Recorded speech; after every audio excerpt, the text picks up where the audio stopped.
வணக்கம். இது உங்கள் ஊடகம், தமிழர்களுக்கான ஊடகம் ஜீவா டுடே. மதுரை பக்கம் இந்த ஊர், அந்த ஸ்கூல் பேர் வேணான்னு நினைக்கிறேன். நம்ம பிள்ளைங்க படிக்கிற இடம் சொல்ல ரொம்ப அசிங்கமாகவும் வெக்கமாகவும் வேதனையாகவும் இருக்குது.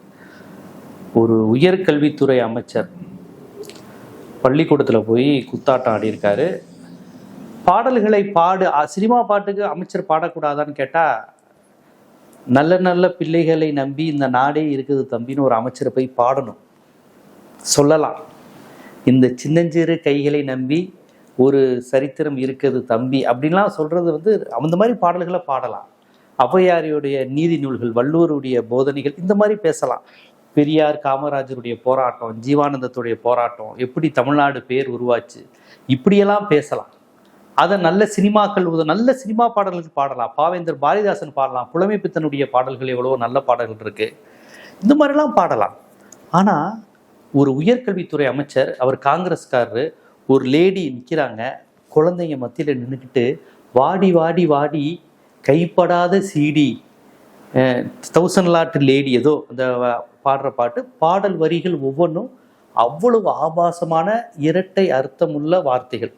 அது என்னன்னு கண்டிப்பாக நான் ஜீவா டுடேல அதை என் வாயால் சொல்ல மாட்டேன். எவ்வளோ கேவலமான வார்த்தைன்னு உங்களுக்கே தெரியும். ரொம்ப மோசமாக ஒரு பெண்ணுடைய உடல் அங்கங்களையும் பெண்ணையும் ஒரு போக பொருளாக, ஒரு ஆணுடைய நுகர்பொருளாக, பெண் என்பவள் ஆம்பளை சந்தோஷப்படுத்தக்கூடிய ஒரு பொருள் என்ற ஒரு வக்கர எண்ணத்துடன் எழுதப்பட்ட பாட்டு தான் அந்த பாட்டு. இந்த மாதிரி நிறைய சினிமா பாடல்கள் இருக்கு. இதெல்லாம் வீட்டில் கேட்டால் கூட என்ன மாதிரி பாட்டு கேட்குற அப்படிவாங்க. சில வீடுகளில் இசைக்காக ரசிச்சா கூட அந்த வரிகள்லாம் தெரிஞ்சா வீட்டில் உள்ள பெருசுக அம்மா இதில் ஏய் அப்படிவா. சில பேர் பெருசு வந்துருக்குடா, இந்த மாதிரி பாட்டெலாம் போடாத அப்படின்வாங்க. இதெல்லாம் நம்ம வீட்டில் உள்ள ஒரு பொது ஒழுங்கு. அம்மாவுக்கு கொடுக்குற மரியாதை, அப்பாவுக்கு, தாத்தாக்கு. ஆனால் அம்மா அப்பாவை விட நம்ம யாருக்கு தெரியுமா மரியாதை கொடுப்போம் சொல்லுங்க? பள்ளிக்கூடம் சார், ஸ்கூல். டீச்சர்கிட்ட சொல்லித்தரவா நீ ஜங்க் ஃபுட் சாப்பிட்றேன்னு இன்னைக்கும் வீடுகளில் வார்த்தை கேட்குது. குழந்தைய பார்த்து நீ ஜங்க் ஃபுட்டாக சாப்பிட்றே, மிஸ்டர் சொல்லித்தரவாங்கிறாங்க. ஏன்னா டீச்சர், ஆசிரியர், தலைமை ஆசிரியர், பிடி மாஸ்டர், தமிழ் ஆசிரியர், சோசியல் சயின்ஸ் டீச்சர், மேக்ஸ் வாத்தியார், கெமிஸ்ட்ரி, ஒவ்வொருத்தருக்கும் ஒவ்வொரு கேரக்டர் உண்டு சார். ஒரு பையன் இவங்களெல்லாம் வேற லெவலில் வைப்பான். இவங்களை பார்த்து பயப்படுவான். அந்த பயத்தில் இவங்களை பற்றி கோவப்பட்டு திட்டுவான். ஆனால் பயம் இருக்கும், இவங்க முன்னாடி நம்ம தப்பு செய்யக்கூடாது, நம்ம தப்பு செய்கிறவங்கிறது டீச்சருக்கு தெரியக்கூடாது. இப்படி நடந்து வருவான். டீச்சர் வராங்கன்னு இப்படி நடப்பாங்க. இதெல்லாம் ஒரு கல்ச்சராக இருந்தது. இதெல்லாம் ஒரு பண்பு. டீச்சரை மதிக்கணும், ஸ்கூலை மதிக்கணும். அதே மாதிரி பள்ளிக்கூடங்களில் விருந்தினர்கள்னு கூப்பிடுவாங்க. யாருன்னா மாவட்ட ஆட்சியர், சட்டமன்ற உறுப்பினர், அமைச்சர், இல்லைன்னா அந்த ஏரியாவில் உள்ள பெரியவர்கள், பெரிய மனுஷன், பிரசிடென்ட், இந்த மாதிரி அது எந்த கட்சியாக வேணாலும் இருக்கலாம். அவங்க என்ன சொல்லுவாங்க, தம்பி கல்வி கண் திறந்த காமராஜர் மாதிரி இருக்கணும், பெரியார் இல்லைன்னா நம்மலாம் படிக்க முடியாது, உங்கள் அம்மா அப்பா எவ்வளோ கஷ்டப்பட்டு படிக்க வைக்கிறாங்க, இப்படிலாம் பேசிட்டு போவாங்க. கைத்தறிட்டு முடிஞ்சிடும் ஃபங்க்ஷனு. ஆனால் இன்னைக்கு ஒரு பள்ளிக்கூடத்தில் விஜய் அவர்கள் நடித்த வாடி வாடி வாடி கைப்படாத சிடின்னு மினிஸ்டரும் அந்த தமிழக வெற்றி கழகத்தினுடைய ஒன்றிய இணை செயலாளராம் அந்த லேடி, அவங்க 2 பேரும் இப்படி ஆடுறாங்க. சார் நமக்கெல்லாம் ரொம்ப கூச்சமா இருக்கு. இது நம்ம தமிழ்நாடு, நம்ம கல்வி அமைச்சர். அவரு கேட்டா முதலமைச்சர் பாடின பாட்டான். அதுல ஒருத்தர், இது முதலமைச்சரே இந்த பாட்டு கிடையாது, அப்போ அவர் முதலமைச்சர் கிடையாது. அந்த சச்சின் படத்திலேயே இப்ப ரீரிலீஸ் பண்ணப்போ போய் பார்த்தப்ப நிறைய பேர் என்னங்க பயங்கர டபுள் மீனிங்கா இருக்கு படம் அப்படின்னு. அதில் நல்லா கவனிச்சு பார்த்தீங்கன்னா அந்த பிபாசான்னு ஒரு கேரக்டர் வரும். அந்த கேரக்டர் வந்ததுக்கப்புறம் அந்த பெண்ணுடைய உடல் அங்கங்களை குறித்து கதாநாயகன் விவரிக்கிறது எல்லாமே டபுள் மீனிங், பயங்கர டபுள் மீனிங்காக வரும். 2-3 வார்த்தைகள் அப்பட்டமாக ஆபாசமான வார்த்தையை குறிக்கிற மாதிரி பேசுவார். ஸோ இந்த படத்தில், அந்த மாதிரி படத்தில் உள்ள ஒரு பாட்டை, சரி படத்துக்கு நடிச்சிட்டாங்கன்னு விடுங்க, அதெல்லாம் சினிமாவில் நடிச்சிட்டாங்க சார், அதை விடுங்க. ஒரு அரசு அமைத்திருக்கிறார்கள், அவர் முதலமைச்சராக விஜய் அவர்கள் இருக்கிறாங்க, நடிகர் விஜய் அவர்கள் இருக்கிறாங்க. அவர் நடித்த படத்துலேருந்து ஆபாச பாட்டை போட்டு ஆடுங்கன்னா என்ன சார்? இப்போ இது எனக்கு சார், நம்ம குழந்தைங்க அடுத்து என்ன சார் ஆவாங்க? அல்டிமேட்டாக குழந்தைகளுக்கான ஒரு இடம், படிக்கின்ற இடம், பயப்படுகின்ற இடம், இதுக்கு கட்டுப்படுன்னு சொல்லி அனுப்புகிறோம். அங்கே போனால் வாடி வாடி கைப்படாத சீடின்னு ஒரு மினிஸ்டர் டான்ஸ் ஆடுறாரு சார். அவர் உயர் கல்வித்துறை அமைச்சர். இவர் தான் கல்வித்துறை அமைச்சர். பசங்களை படிக்கணும், ஒழுக்கமாக இருக்கணும்னு சொல்லக்கூடிய இடத்தில் இருக்கக்கூடிய ஒரு அமைச்சர், எத்தனை இன்ஜினியரிங் காலேஜ் பசங்களுக்கு இப்போ சீட் இருக்குது, இல்லை அந்த கியூட் இருக்கா, நீட் இருக்கான்னு பசங்க தண்டாடி கொண்டிருக்கும் இந்த தமிழ்நாட்டில் பயங்கரமான ஒன்றிய அரசு திட்டங்களின் மூலமாக தமிழக மாணவர்களுடைய மருத்துவ படிப்பு, இன்ஜினியரிங் படிப்பு பிரச்சனையாகிட்டு இருக்கு, கவுன்சிலிங்ல பிரச்சனை இருக்குன்னு ரெகுலரா செய்திகள் வந்துகிட்டு இருக்கு. பெற்றோர்கள் வந்து அலைக்கழிக்கப்படுகிறார்கள் இந்த கல்வி வளாகங்களான செய்தி வந்துகிட்டு இருக்கு. அதையெல்லாம் தீர்க்க வேண்டிய உயர்கல்வித்துறை அமைச்சர், முதலமைச்சருடைய பிறந்த நாள் வர இருக்கிறது. அதை முன்னிட்டு அரசு பள்ளிகளில் போய் வாடி வாடி வாடி கைப்படாத சீடி அப்படின்னு ஒரு லேடியை வர்ணிச்சு பாடக்கூடிய ஒரு பாடலை ஒரு அமைச்சர் பாடலாமா? காங்கிரஸ் கட்சி இதுக்கு தான் ஆட்சியில் பங்கு அதிகாரத்தில் பங்குன்னு கேட்டீங்களா? இந்த வாய்ப்பை எங்களுக்கு திமுக அதிமுக தரல, எங்களுக்கு விஜய் அண்ணா தந்திருக்காருன்னு நீங்க சொன்னதோடைய அர்த்தம் தானா? வாடி வாடி வாடி கைப்படாத சீடி, இந்த உரிமையை தான் கேட்டீங்களா காங்கிரஸ்? காமராஜருக்கு பிறகு எங்களுக்கு அதிகாரத்தில் பங்கு நீங்க உங்களுக்கு அதிகாரத்தில் கொடுத்த அடுத்த நிமிஷம் வாடி வாடி வாடி கைப்படாத சீடிங்கிறீங்க. இதை விமர்சிக்காமல் விட்டா அடுத்து கட்டிப்பிடிடா பாட்டுக்கு பள்ளி ஆண்டு விழால நீங்களே ஆடுவீங்களா? சில்லன நீர்த்துள்ளி பட்டுங்கிற பாட்டுக்கு ஆடுவீங்களா? எனக்கு புரியல. இப்ப முதலமைச்சர் பிறந்தநாள் விழாவுக்கு என்னென்ன பண்ண போறாங்கன்னு தெரியல. பள்ளிக்கூடத்திலேயே இவ்வளவு ஆபாசமான பாட்டு போட்டு அமைச்சர் ஆடுகிறார் என்றால், முதலமைச்சர் பிறந்த நாளுக்கு கட்சி விழாவில் என்னென்ன மாதிரி பாட்டெல்லாம் அவங்க பாட போறாங்கன்னு தெரியலையே. விஷ்ணு, தேவா, யுவராணி விஜய் நடிச்சது, சுவாதி விஜய், சங்கவி விஜய், இந்த காம்பினேஷன்ல வந்த பாடல்களை போட்டு ஆட ஆரம்பிச்சா என்ன ஆகும் நாடு? சார் தயவு செய்து அப்படி எதுவும் பண்ணிடாதீங்க, நான் கெஞ்சி கேட்டுக்கிறேன். எங்க தமிழ்நாடு, எங்க மக்கள், எங்க பிள்ளைங்க, எங்க வீட்லயும் குழந்தை இருக்கு, உங்க வீட்லயும் குழந்தை இருக்கு. எல்லார் வீட்லயும் பெண் குழந்தைங்களா ஆண் குழந்தைங்க 10-12 வயசுல இருக்கிறாங்க. ஒரு முதலமைச்சரே, ஒரு அரசே, ஒரு அமைச்சரே ஆபாச பாட்டுக்கு ஆடுறாங்கன்னா குழந்தைங்களுக்கு எப்பவுமே நல்ல விஷயத்தை விட கெட்ட விஷயம் ஈஸியா இருக்கும். கேரட் சாப்பிடுன்னு சொல்றதை விட லாலிபாப் சாப்பிடுன்னா அந்த குழந்தைக்கு லாலிபாப் சாப்பிட சொல்றவங்களதான் பிடிக்கும். அது கெடுதி, வயிறை புண்ணாக்கும், அதெல்லாம் குழந்தைக்கு தெரியாது. அந்த நேரத்துக்கு நாக்குக்கு அது டேஸ்டா இருக்கணும். உங்களுக்கு வந்து குழந்தைக்கு கேரட்டை விட அது டேஸ்டா இருக்கு, கேரட்டை விட அது இனிப்பா இருக்கு, கேரட் சாப்பிட்டா கண்ணுக்கு நல்லது, குழந்தைங்களுக்கு பிடிக்காது, செல்போன் பார்த்துட்டு லாலிபாப் சாப்பிடுங்க. இப்ப லாலிபாப்புங்கிற பேர்ல இந்த அமைச்சர்கள்லாம் சேர்ந்து எல்லா ஆபாச பாட்டையும் போட்டு ஆடி குத்தாட்டம் போட போறாங்களா? பயமா இருக்கு சார். நான் கெஞ்சி கேட்டுக்கிறேன், தயவு செய்து இந்த பிறந்தநாள் விழா இதெல்லாம் நீங்க கொண்டாடுங்க. இந்த மாதிரி பாடல்கள்லாம் சொல்லாதீங்க. இந்த பாடல் வரிகளுக்கான அர்த்தம் உங்களுக்கு தெரியும், குழந்தைகளுக்கு தெரியாது. அந்த ஆபாசமான வார்த்தையை கேட்டுட்டு அந்த பிள்ளைகள் ஒரு பெண் குழந்தைகளே இந்த ஆபாசமான வார்த்தையை கேட்டு தன்னுடைய உடல் அங்கத்தை தான் இப்படி வர்ணிக்கிறாங்கிற அந்த உண்மை அந்த குழந்தைக்கு தெரியாம அது பாட்டுக்கு 12-13 வயசு குழந்தை ஆடுவது ரொம்ப கேவலம். ஏற்கனவே இந்த டிவிக்கெல்லாம் இந்த ரியாலிட்டி ஷோன்னு சொல்லிட்டு சின்ன குழந்தைகளை பாட அது ஆபாசமான பாடல் வரிகள். அந்த குழந்தைக்கு தெரியாது இந்த வரியோட அர்த்தம், இதை பத்தி பேசுது அதை பத்தி பேசுதுன்னு தெரியாது. அந்த குழந்தைங்க அந்த ராகத்தோட பாடுதுங்க. எனக்கெல்லாம் ஒரு மாதிரியா இருக்கும், இது வேற மாதிரியான பாட்டாச்சு, இதை போய் பச்சை குழந்தைய பாட வைக்கிறாங்களேன்னு. இன்னைக்கு என்னன்னா கவர்மெண்டே ஆபாசமான பாட்டு போட்டு வாடி வாடி வாடி சிடி அப்படின்னு ஒரு பெண்ணை வந்து சிடியாக சித்தரித்து. ஏன்னா 2005 சச்சின் படம் வரும்போது சிடி எல்லாருக்கும் அப்ப தெரியும், பென்ட்ரைவ் எல்லாம் கூட வளரல. அப்ப எல்லாருக்குமே சிடி தான், திருடிவி சிடி, விடி டிவிடி வாயில சிடி தான்.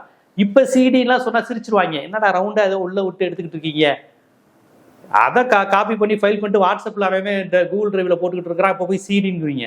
அதனால இப்போ உள்ள குழந்தைகளுக்கு அந்த சிடிங்கிற வார்த்தை தெரியாது. சிடிங்கிறது ஒரு பொருள், ஒரு ஆண் ஒரு பெண்ணை பொருளா பார்க்கறான், அனுபவிக்கிற பொருளா பார்க்கறான். கைப்படாத சிடி, இதோட அர்த்தம் என்ன? கைப்படாத சீடினா என்னங்க அர்த்தம்? ஒரு பெண்ணை வந்து நீ கைப்படாத சீடின்னு சொன்னா என்ன அர்த்தம்? அந்த படத்துல இந்த பாட்டு வந்ததே அயோக்கியத்தனது, ஆபாசம். ஆனா வந்து ஒரு அமைச்சர் அந்த பாட்டை போட்டு கைப்படாத சிடி அப்படிங்கிறாரு. அதுக்கு அந்த லேடி ஆடுறாங்க, அந்த கட்சி லேடி. கைப்படாத சிடின்னு அமைச்சர் நம்மளை சொல்றாருங்கிற கோபம் அங்க யாருக்குமே வரல. இன்னைக்கு இருக்க டிஜிட்டல் யுகத்துல சமூக வலைதளங்களை இது எல்லாம் வந்துருது. யோசித்து பாருங்க, சப்போஸ் இதெல்லாம் வரலைன்னா அம்மாவே அடுத்தடுத்த கட்டத்துல பாட்டை போட்டு ஓடிக்கிட்டே இருப்பாங்களே. கட்டிப்புடிடால இருந்து கபடி கபடி பாட்டு என்னென்னமோ வந்துருமே. பிள்ளையாரே உடைக்கட்டுமா தேங்காய், செந்தூர பாண்டி, தேவான்னு வேற வேற மாதிரி லெவல்ல பாட்டு போய் ஓடியுமே. அந்த பாட்டெல்லாம் கேட்டு சின்ன பிள்ளைங்க வீட்டுல வந்து யூடியூப்ல அதெல்லாம் பார்த்துருச்சுன்னா என்ன ஆகும்? இது என்னன்னே தெரியல. முதலமைச்சர் அவர்களுக்கு நான் ஒரு வேண்டுகோள், உங்களுடைய படங்களாகவே இருந்தாலும் அதுல ஆபாசமான வரிகள் பாடல்களை முடிஞ்சா உங்க சொந்த படமா இருந்துச்சுன்னா, உங்க அப்பாவுடைய சொந்த படமா இருந்துச்சுன்னா அந்த காட்சிகள்லாம் நீக்குவதற்கு முயற்சி பண்ணலாம். ஏன்னா நீங்க இப்ப தமிழ்நாடு முதலமைச்சர், உங்க மாண்புக்கு குறைவான காட்சிகள் அந்த படத்துல இடம்பெற்றிருக்கு. அந்த படத்தோட பேர்லாம் நான் சொல்ல விரும்பல, உங்களுக்கு தெரியும், உங்க ரசிகர்களுக்கு தெரியும். செந்தூர பாண்டி, தேவா, விஷ்ணு நிறைய இருக்கு. என்னென்ன பாட்டு என்னென்ன மாதிரி காட்சிகள்னு உங்களுக்கு தெரியும். அந்த கபடியில இருந்து நிறைய சீன் இருக்கு. நீங்களே அதெல்லாம் நீக்குவதற்கான பண்ணலாம். ஏன்னா நீங்க இப்போ முதலமைச்சர் ஆனதுக்கு அப்புறம் உங்களுடைய ஹிஸ்டரி எல்லாரும் தேடி பார்ப்பாங்க, வரலாறு என்னன்னு. அப்போ இந்த குழந்தைங்களாம் நம்ம சிஎம் அங்கிள், சிஎம் அண்ணா அப்படின்ட்டு சிஎம் மாமா அங்கிள்னு தேடி பார்க்கும்போது இதை பார்த்து குழந்தைங்க அதிர்ச்சி ஆகலாம், தப்பான வழிக்கு போகலாம். ஓ இப்படிலாம் இருக்குது, தப்பு இல்லை போல, இவ்வளோ டபுள் மீனிங்கா பேசுறது தப்பு இல்லை, தொட்டப்பட்டா ரோட்டு மேலே ஓ இவ்வளவு வல்கரா பாடினா தப்பு இல்லை போல. இப்போ நான் பாடின பாட்டெலாம் சாதாரண பாட்டில், இதுக்கு மேலே வல்கரான வரிகள்லாம் இருக்குது, என்னால் சொல்ல முடியாது. அவ்வளோ மோசமான பாடல்கள் எல்லாமே இருக்குது. இதையெல்லாம் போட்டு விஜய் பிறந்தநாள்னு சொல்லி இவங்க டான்ஸ் ஆடிடுவாங்களோன்னு எனக்கு பயமாக இருக்குது. இந்த பள்ளிக்கூட ஆண்டு விழாவில் இந்த திருடா திருடி வந்தப்போ இந்த 2-3 ஸ்கூலுங்கெலாம் நான் இந்த டயத்தில் நல்லா ஞாபகம் இருக்குது. மன்மராசா பாட்டை போட்டு விட்டாங்க. அப்போ பேரண்ட்ஸே வந்து இந்த சின்ன பிள்ளைகளை அப்படி ஆட விட்டாங்க. அப்போ பலர் வந்து திட்டினது எனக்கு ஞாபகம் இருக்குது. என்ன 3 வயசு 4 வயசு பிள்ளைகளை போயிட்டு, அதாவது எப்படி தெரியுமா, பொண்ணுக்கு பையன் வேஷம் போட்டு விட்டுருவாங்க. 2 பொம்பளை பிள்ளை தான் ஆடுங்க, ஆம்பளை பையன் மாதிரி ஒரு பிள்ளை ட்ரெஸ் போட்டு என்ன கணக்கு பண்ணேன்டா அப்படின்னு அந்த பாட்டோட கடைசி வரி வரும். அதை பார்த்துட்டு நிறைய பேர் திட்டுனாங்க ஊர் சைட்லாம். இது என்னது கர்மம், இதை போய் குழந்தைகளை போட்டு ஆட விடுறீங்க அப்படின்னு.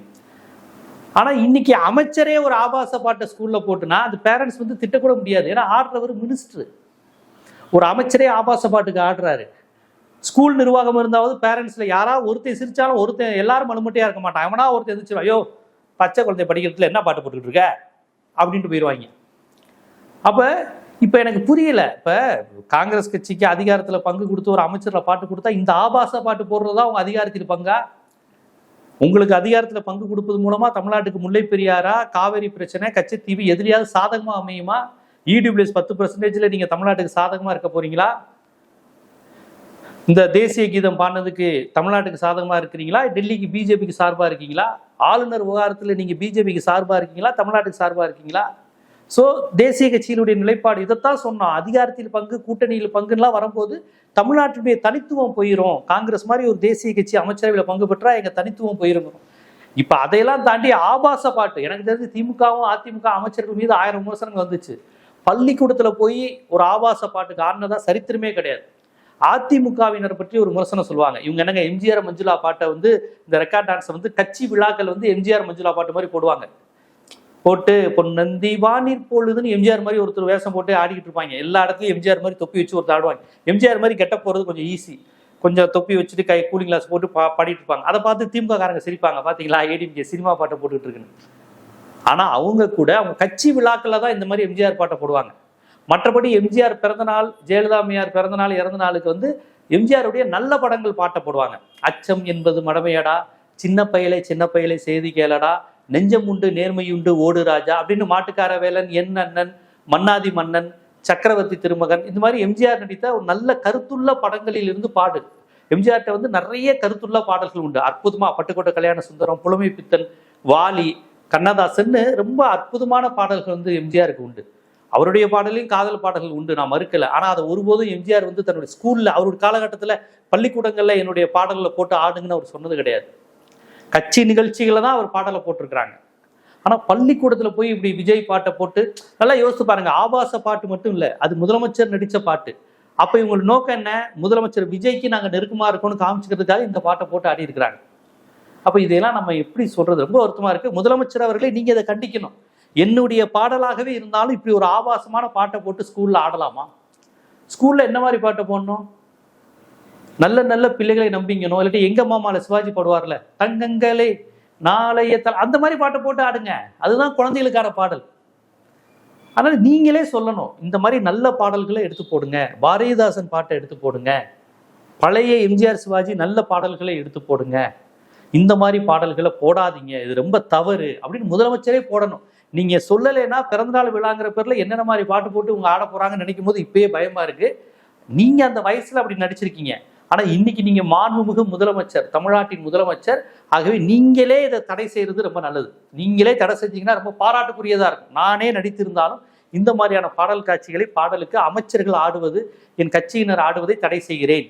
நல்ல விஷயங்களை, நல்ல பாடல்களை மட்டும் பரப்புங்க நீங்க சொன்னீங்கன்னா ஒரு பெருந்தன்மையா இருக்கும்.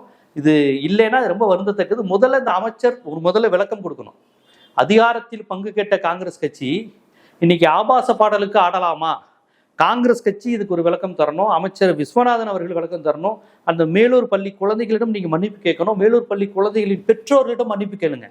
உங்களை நம்பி குழந்தைகளை அனுப்பி வச்சா இப்படி டான்ஸ் ஆடிக்கிட்டு இருக்கீங்க. பெண்களை பாலியல், குழந்தைகளை வந்து இப்படி பாலியல் உணர்வை தூண்டுற மாதிரி பண்றதும் தப்பு தானே.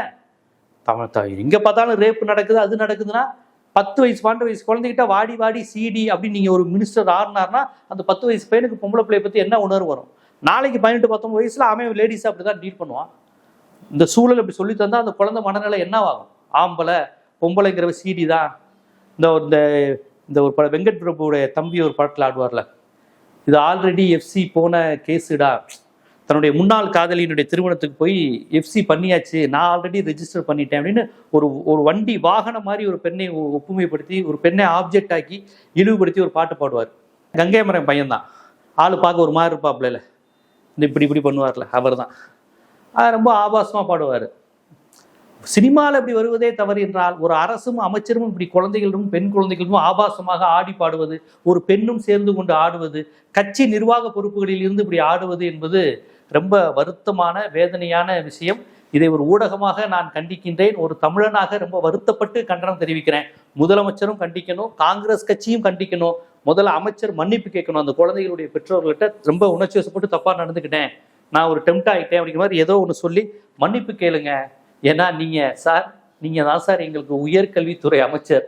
வாடி வாடி சீடின்னு பாட்டு பாடுறதுக்கு நீங்கள் உயர்கல்வித்துறை அமைச்சராக வேணாம். தயவுசெய்து மன்னிப்பு கேளுங்க, தன்னிலை விளக்கம் தாங்க. முதலமைச்சர் உடனடியாக ஒரு நடவடிக்கை எடுங்க, இல்லைன்னா அது ஒரு தொடர்கதையாகும். இது போன்ற அரசியல், சமூகம், சினிமா, பொருளாதாரம் போன்ற பல்வேறு விழிப்புணர்வு காணொலிகள் உங்களை வந்து சேர்வதற்கு ஜீவா டுடே சேனலை சப்ஸ்கிரைப் பண்ணுங்க, ஆதரவு தாங்க. நன்றி.